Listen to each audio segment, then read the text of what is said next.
Hello, Jen McNerney here with Heart Rooted Healing, and I'm here with my husband.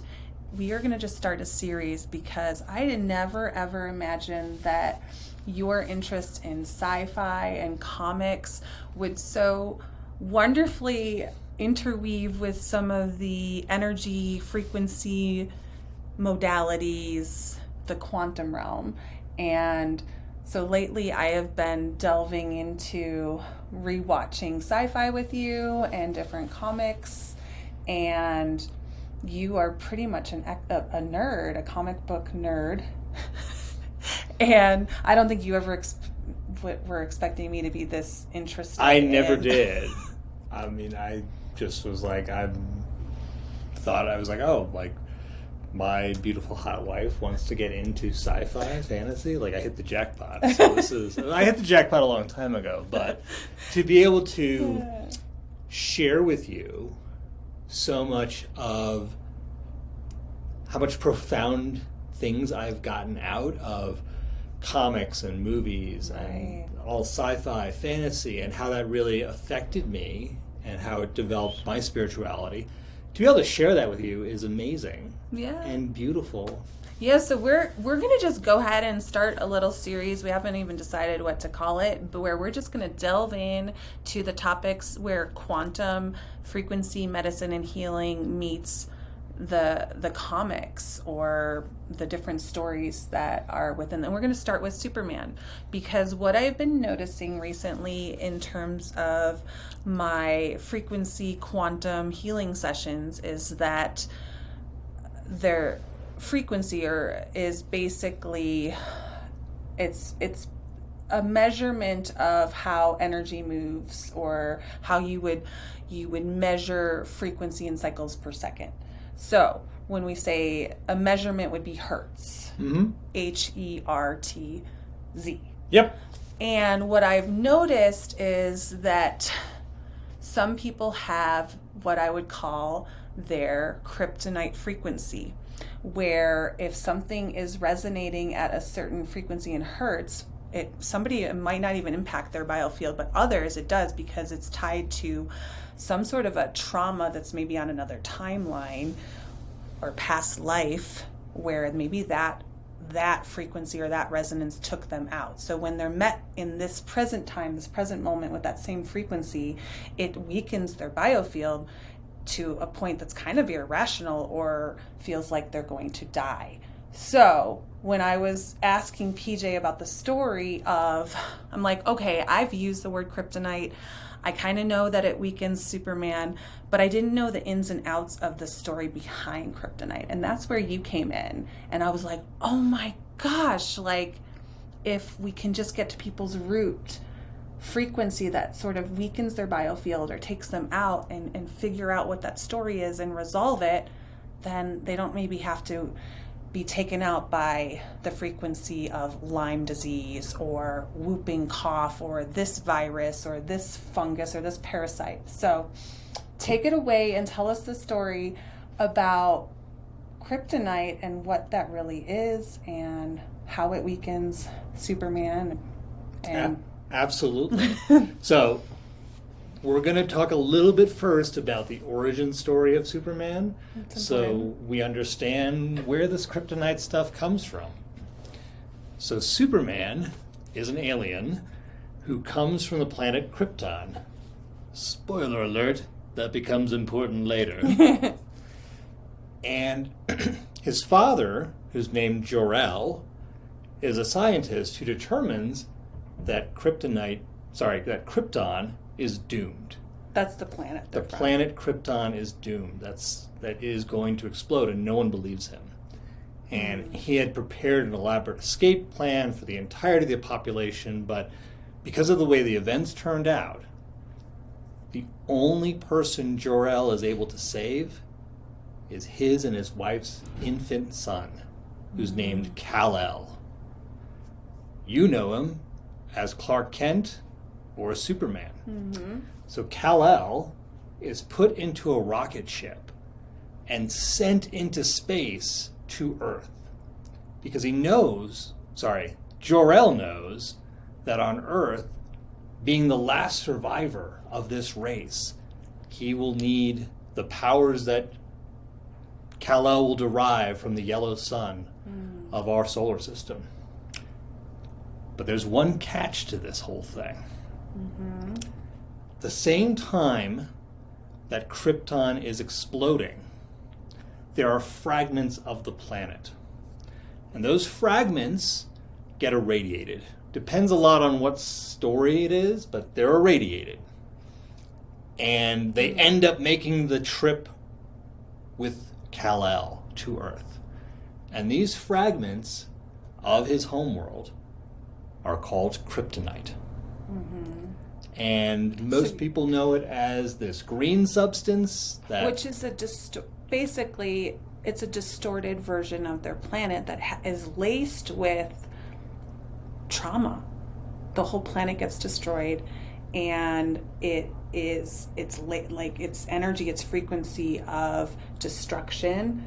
His parents, the race itself, his people. We talk about star seeds or just soul pods, or having these connections that we have, that when I'm talking about energy healing, or some of the stuff that I see showing up in some of my sessions, is that if we get to the root of the trauma and the frequency that, you can do work on the Akashic with beliefs, but there's also frequencies that weaken the biofield, the soul, the beingness of us, whether that's physical, spiritual, emotional, that it's like a kryptonite. But I just wanted to say, wow, when I had that awareness of oh my gosh, this is a story that I see, or a phenomenon that I see in some of the sessions. So he comes to Earth with... He comes to Earth. He's rescued by his adopted parents in Kansas. He grows up. He gains these powers, and it's only until much later on that he encounters this fragment of his home planet. Again, it depends what story you're looking at. Smallville has it much earlier. The cartoon has it much later. But regardless, it's a discovery for him. And in many ways, a real tragic one. But a resonant one, because, this is his home.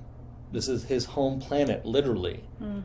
And yet, it can weaken or kill him.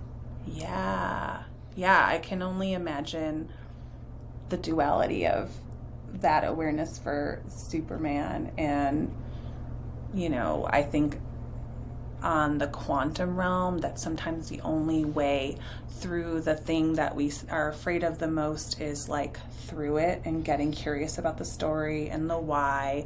And I will say, with frequency medicine, there's different vials. If you go to a practitioner that does applied kinesiology and looks for things that disrupt somebody's biofield, whether that's physical, emotional, this is vibrating at a certain frequency, and it's a hookworm, it's a parasite. So it doesn't really matter. PJ might not, if I were to borrow his arm and ask his operating system, his body, does he have this? It's a no, because it's not affecting him.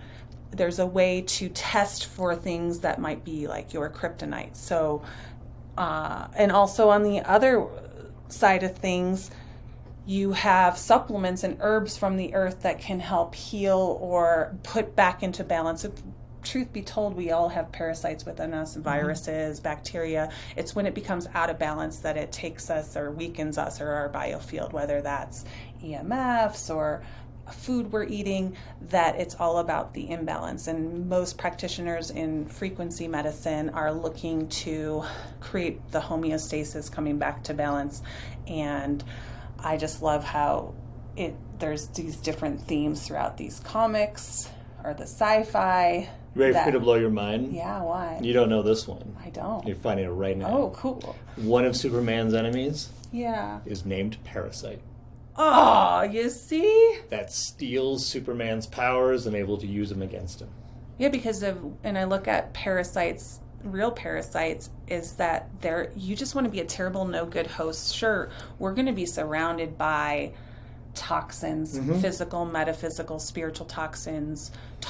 They just don't, they don't help us. They actually hitch a ride on us and zap our energy, kind of like Kryptonite zaps his energy. And you want to be a terrible, no good host for those things to attach and hitch a ride off of your energy and siphon it. So, whoa, that's cool. I love that a lot of the information is out there.